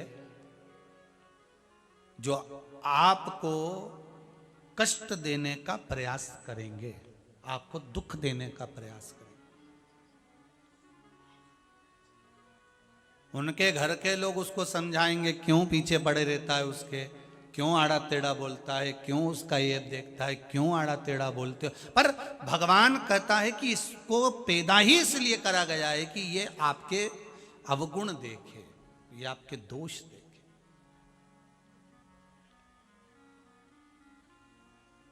शायद इसलिए हमारे यहां पहले कहते थे, निंदक न्यारे राखिए आंगन कुटी बिन पानी बिन साबुन सब मेल धुल जाए। महाराज, ना साबुन लगे ना पानी, और अपने आप मेल धुल जाता है। अगर कोई आपका ऐब निकाल रहा है, आपके खोट निकाल रहा है, आपके दोष छांट रहा है, तो वो आपको अच्छा बनाने का प्रयास कर रहा है कि आप और अच्छे बनते चले, और अच्छे। गजासुर की आदत थी, वो गजासुर शंकर भगवान के जितने गण थे ना उनको तकलीफ देता था।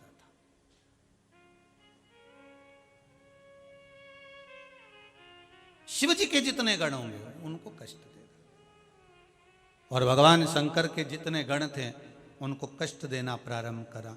कहीं नंदी को, कहीं भृंगी को, कहीं श्रृंगी को, सबको कष्ट दे रहा,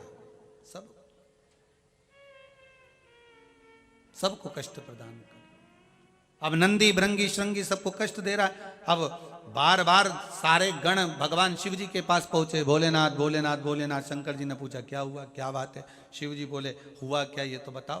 तो नंदी बोला, भृंगी बोला, श्रृंगी बोला, प्रभु जी वो गजासुर आया है। गजासुर कौन है ये? तो कहा महिषासुर का बेटा, महिषासुर का बेटा, हाँ गजासुर आया।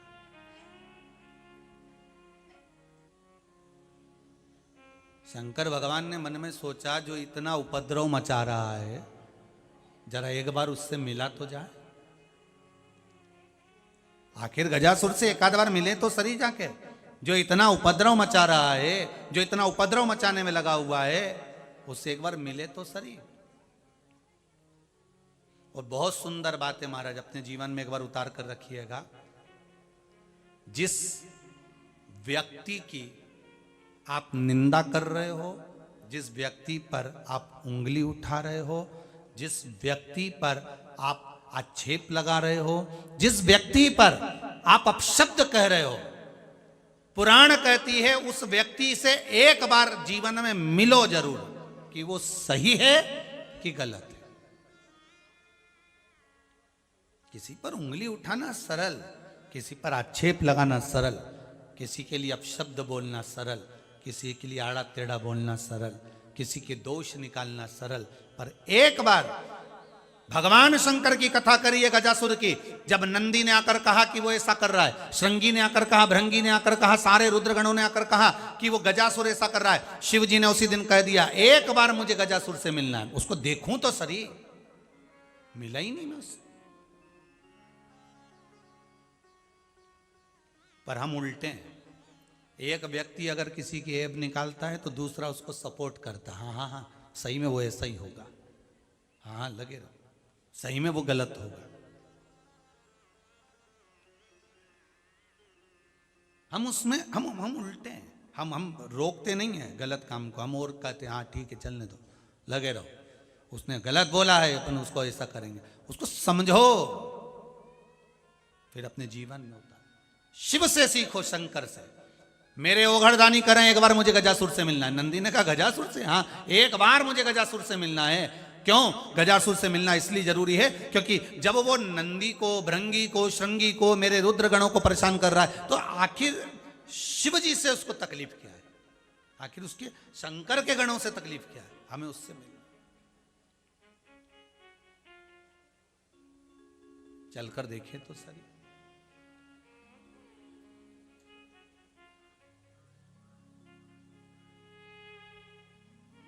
महाराज, कई लोग कहते हैं कि शिव महापुराण सुनने से क्या ऐसा होता है? शंकर की कथा सुनने से ऐसा होता है? शिव महापुराण में ऐसा करने से ऐसा होता है? अरे कितने प्रमाण। अभी एक पत्र पढ़ा भी, देखिए, वो जिसने लिखा है उसने डॉक्टर की रिपोर्ट तक पीछे लगाकर भेजी है। अब आप देखिए, रिपोर्ट तक उसने लगाकर भेजी उस पत्र के अंतर्गत कि उसने लिखा है 8 अक्टूबर 2021 नागपुर हॉस्पिटल से ये घटना का पूरा वर्णन उसने करा है और साथ में ये रिपोर्ट भी उसने लिखा के भेजी है। देखिए अब आप, लोग कहते हैं शिव पुराण से ऐसा होता है क्या? और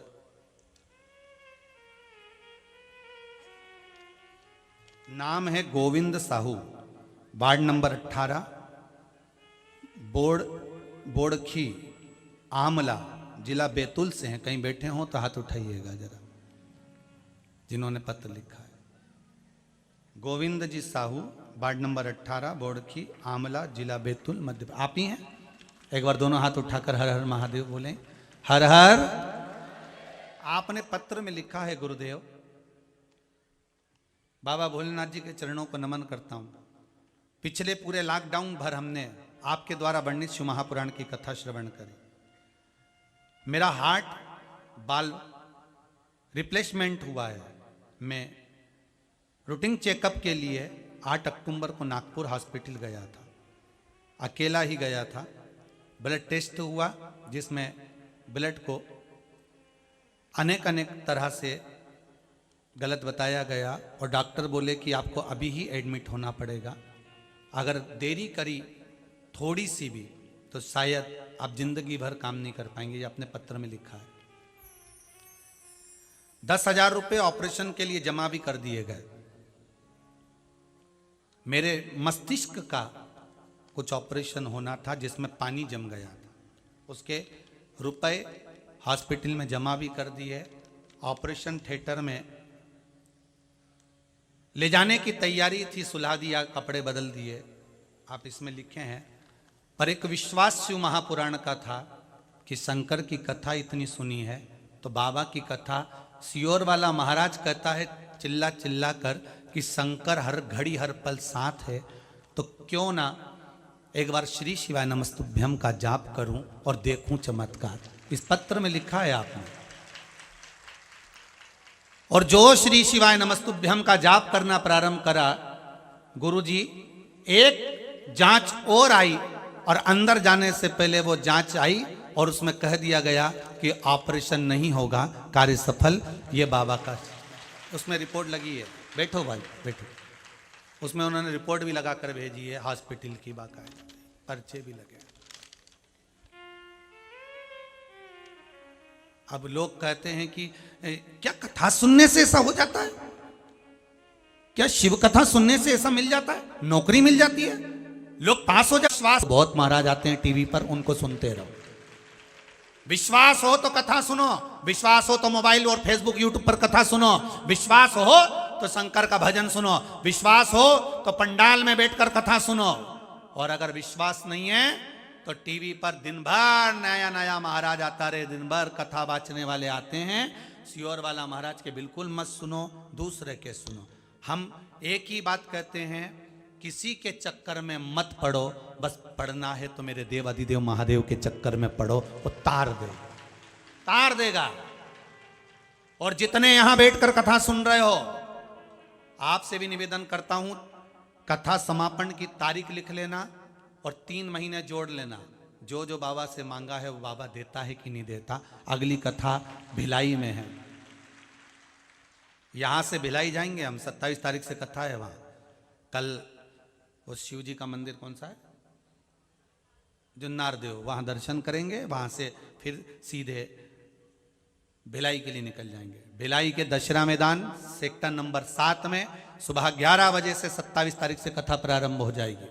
आप सब वहीं पर हैं, बाबा से विनती करना, और जितने छत्तीसगढ़ वाले उनसे भी कह रहे हैं प्रेम से आओ, कथा का रसपान करो।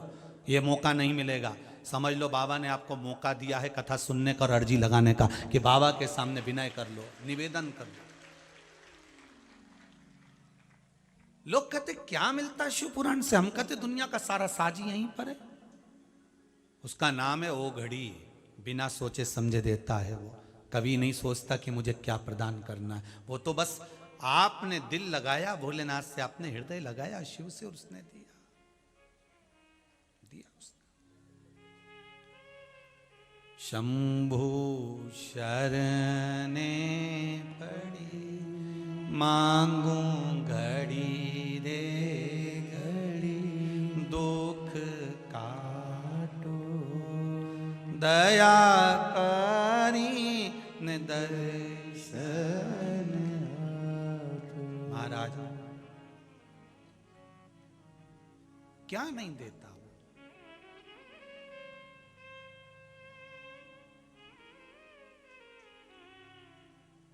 इतना समय हमारे पास भी नहीं रहता कि हम आपसे मिल सके। 7 दिन यहां रहे होंगे, 70 लोगों से मिले होंगे, ज्यादा किसी से मिलना होता भी नहीं है।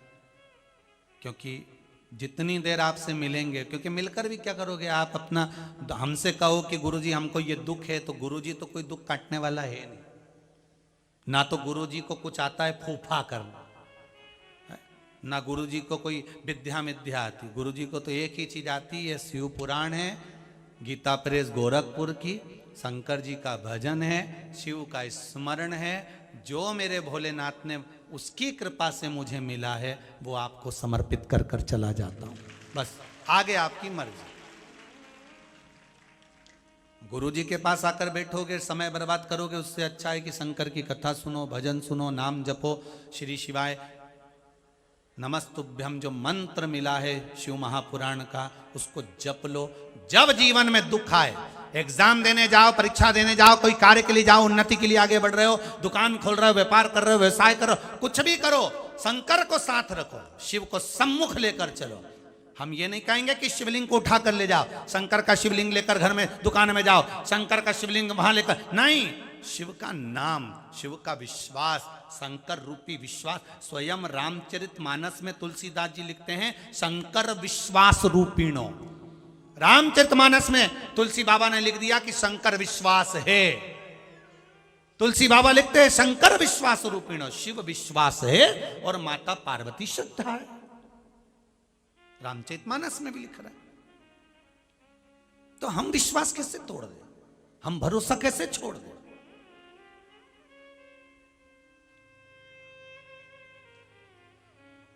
हम कैसे वंचित हो जाए सब? मैंने सारे सहारे छोड़ दिए, बस तेरा सहारा काफी है। सारी दुनिया के सहारे छोड़कर आप दूसरे के हाथ मत जोड़ो, अगर जोड़ना है तो शंकर के जोड़ो। लोगों से कहोगे हमारा ये काम करा दो, वो नहीं कराएंगे तो आपका दिल दुखेगा। आप शंकर से कहो कि मेरा ये काम है बाबा, बहुत दुखी हूं मैं, बहुत कष्ट है जीवन में।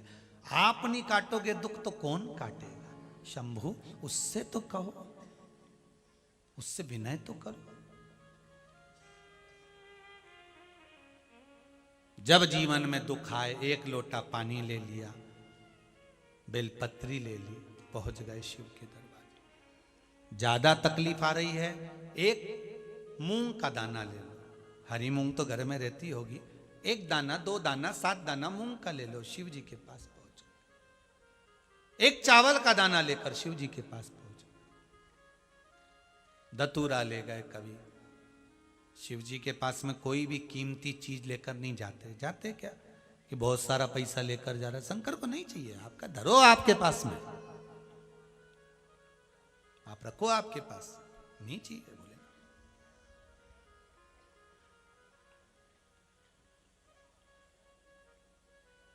शिव को केवल विश्वास प्रिय, मेरे भोले तेरा सहारा का तू किनारा है। इस संसार सागर से उबरने के लिए शंकर की कथा, ये तो पूरे भारतवासियों को, देश और विदेश में बैठे एक एक शिव भक्त को भगवान शंकर को धन्यवाद देना चाहिए कि भोलेनाथ तूने बड़ी कृपा करी, जो लॉकडाउन में शिव महापुराण को हमें दे दिया, भले टीवी चैनल के माध्यम से दिया। पूरे विश्ववासियों को भगवान शंकर को धन्यवाद देना चाहिए। अभी तक हम भागवत सुनते थे, रामायण सुनते थे, गीता सुनते थे, सब कुछ सुना, ये रह गई थी, और ये जब से मिली है तब से आनंद की अनुभूति हो गई है। शिव को धन्यवाद देना चाहिए कि तूने कृपा करी है। ये कहां छुपी थी, ये शिव महापुराण कहां छुपी थी वेद व्यास जी द्वारा, वो मिल गई, हमारी जिंदगी संवर गई। हम कहां छुपी हुई थी।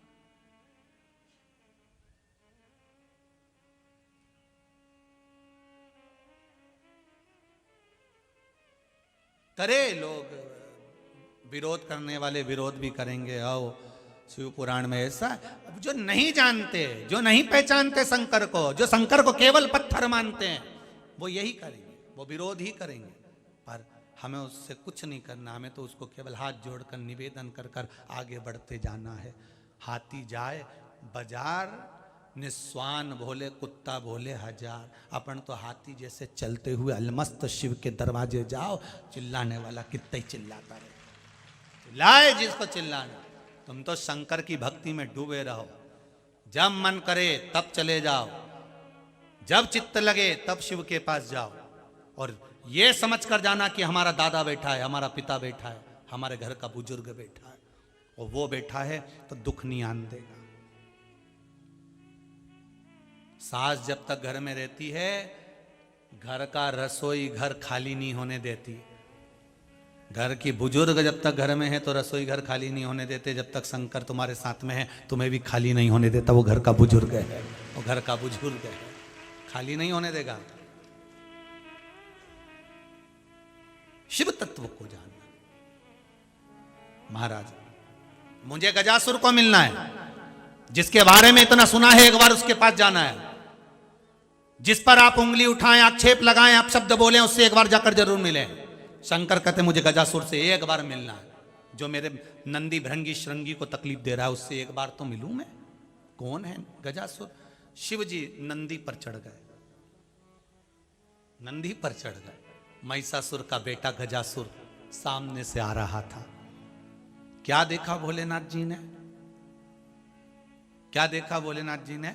कि वो गजासुर रुद्र गणों को कष्ट दे रहा है, पर रुद्रगण जिस शिवलिंग का निर्माण कर रहे हैं, पार्थिव शिवलिंग बना रहे हैं, रुद्रगण जो पार्थिव शिवलिंग का निर्माण कर रहे हैं, पार्वती जी पार्थिव शिवलिंग बना रही हैं, सारे देवता पार्थिव शिवलिंग का निर्माण कर रहे हैं, रुद्रगण गणों को परेशान कर रहा है, पर शिवलिंग को उसने खंडित नहीं करा। शंकर के शिवलिंग को उसने छुआ तक नहीं, शिव को कष्ट नहीं दिया, उसने शंकर को कष्ट प्रदान नहीं कर रहा,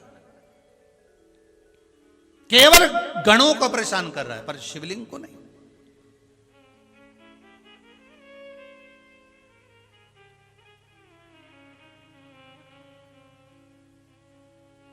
शिवलिंग वही।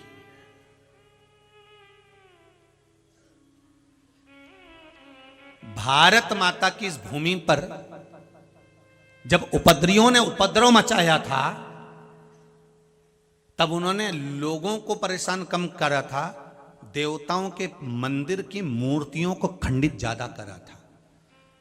गजासुर की कथा कर रही है, उन्होंने रुद्रगणों को परेशान करा, पर शंकर के शिवलिंग को नहीं छुआ। पर जब हमारे भारत की भूमि पर जो उपद्रवियों ने उपद्रव मचाया, कहीं सोमनाथ जी के तोड़ दिया, कहीं किसी के, कहीं जिस मंदिर में जाए उस मूर्त को तोड़ना प्रारंभ करा, इनकी नीति गलत।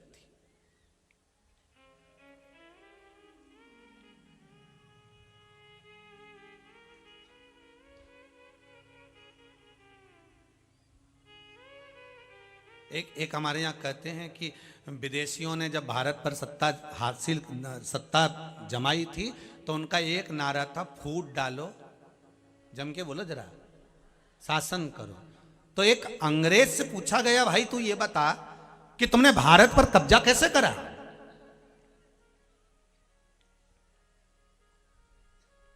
तुम अपने देश से इतने सैनिक लेकर आए थे भारत के लोगों को कब्जा करने के लिए? उस अंग्रेज ने कहा, हम एक को भी साथ लेकर नहीं आए, हम तो आए थे केवल 2-4 भारत की भूमि पर। फिर क्या हुआ? हुआ क्या? हमने हमारे घोड़े को छोड़ दिया, छोड़ा, फिर घोड़ा एक किसान के खेत में चला गया, फिर किसान के खेत में उस घोड़े ने पूरी फसल को मचाना प्रारंभ कर दिया। फिर थोड़ी देर तक हम देखते रहे, पड़ोसी किसान वहीं पर बैठा हुआ था।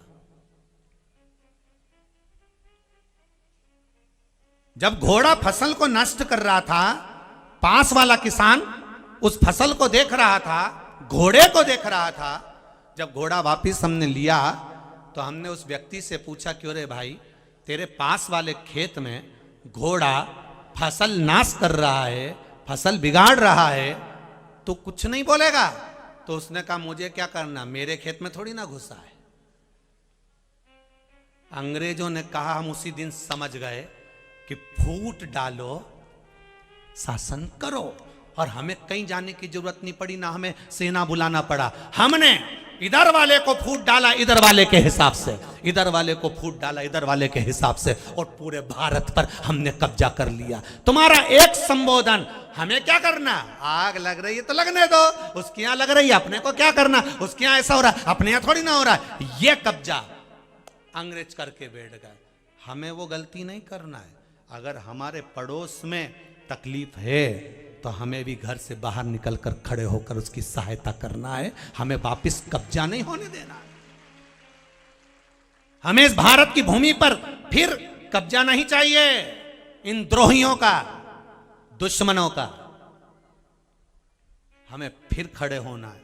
अब जो हो गया उसके लिए नहीं रोना, अब तो आगे बढ़कर इस राष्ट्र को हमें संवारना, इस राष्ट्र को हमें संवारना पड़ेगा। महाराज, गजासुर गणों को परेशान कर रहा है पर शिवलिंग को नहीं। शिवजी उसी समय समझ गए कि ये गजासुर कुछ चाहता है। अब देखिएगा जरा कितनी सुंदर संवाद है। हम जिसकी बुराई कर रहे हैं, हम जिसके लिए अपशब्द कर रहे हैं, हम जिसको ताने दे रहे हैं, हम जिसको गाली दे रहे हैं, तो यहां शास्त्र कहता है एक बार उससे जाके मिलो तो सही, क्यों दे रहे हो उसको गाली? उसने क्या बिगाड़ा तुम्हारा? तुम कभी मिले उससे? कभी तुमने उससे मिले कि जिसके लिए तुम आड़ा टेढ़ा बोल रहे हो, जिसके लिए तुम अपशब्द बोल रहे हो, जिसके लिए तुम ताने दे रहे हो, जिसको तुम गाली दे रहे हो, कभी मिले हो? नहीं। बस फेसबुक पे उसको ढूंढ लिया, एक व्यक्ति ने आड़ा टेढ़ा लिखा, तुमने लिखना चालू कर दिया। तुम मिले उससे कभी जाके, जिसके लिए आड़ा टेढ़ा लिख रहे हो, कमेंट्स कर रहे हो, उससे जाकर एक बार मिलो तो सही कि व्यक्ति कैसा है। शंकर भगवान ने कहा मुझे गजासुर से मिलना है। गजासुर से मिलने गए तो शंकर जी ने देख लिया ये नंदी भृंगी श्रृंगी को परेशान कर रहा है, पर शिवलिंग नहीं तोड़ रहा, पार्थिव शिवलिंग नहीं तोड़ रहा। शंकर जी समझ गए इसको कुछ चाहिए। शंकर जी पहुंच गए गजासुर के पास। बोल, तुझे क्या चाहिए? क्यों कष्ट दे रहा है किसी को? क्यों आड़ा टेढ़ा बोल रहा है किसी को? शंकर जैसे विद्वान गुरुओं में गुरु शिव थे। शंकर ने पूछा। गजासुर ने कहा, आप कैसे जानते हो कि मुझे कुछ चाहिए?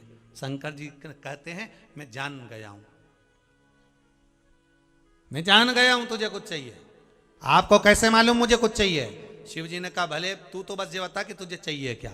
गजासुर बोले, नहीं, आप बताओ कि मुझे क्या चाहिए। शिव जी बोले, नहीं, मैं नहीं बोल सकता, कि तू तो अपने मुंह से बोलना कि क्या चाहिए। संबंध करने से पहले, शादी संबंध करने से पहले पूछा जाता है, साहब बताओ क्या क्या चाहिए, क्या चाहिए। तो लड़के वाले कहते हैं, हमें तो कुछ नहीं चाहिए, हमें तो बस बेटी मिल जाए साहब, और क्या चाहिए। हमारे यहाँ तो सब कुछ है, टीवी भी है, इतनी बड़ी LED लगी हुई है, सब कुछ हमारे घर में है। पर लड़के वाले फिर धीरे धीरे बोलते हैं, LED तो हमारे घर में हॉल में लगी है, पर लड़की अगर कमरे में देखे तो हमें कुछ नहीं चाहिए हो। फिर साहब बाराती तो एक ही बार आता है, अब समझ जाओ उतने में, एक ही बार आता है, उसका स्वागत अच्छे, हमें जम के तो बोलो कुछ नहीं चाहिए। जी साहब, हमारे यहां पर तो मोटरसाइकिल तो है, पर हम उससे दुकान चले जाते हैं। अगर तुम्हारी बेटी कहीं दामाद के साथ घूमने जाए तो हमें कुछ नहीं चाहिए, तो इनके भाटा नहीं दे दो, हमें कुछ नहीं चाहिए। बस शिव जी ने कहा तुझे क्या चाहिए, मैं नहीं बताऊंगा। अब शंकर भगवान ने कहा नहीं बताता तो मैं जाता। शिव जी चले गए। शंकर भगवान जैसे गए, गजासुर ने फिर उपद्रव मचाया, और अब की बार उपद्रव मचाया तो देवताओं ने आकर विनती करी। देवता आकर सब निवेदन करने लगे, देवता कहने लगे प्रभु कुछ कृपा करो, दया करो। भगवान ने पूछा क्या हुआ? ये गजासुर का अब संहार करना, इसका अंतिम क्षण आ गया, अंतिम पल आ गया।